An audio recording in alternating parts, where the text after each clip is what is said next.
చేతిలో పడగానే అది ఎంతో విలువని నాకు చూపితివే.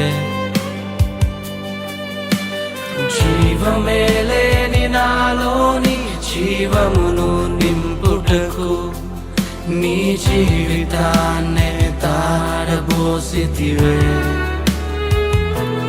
నీది శాశ్వత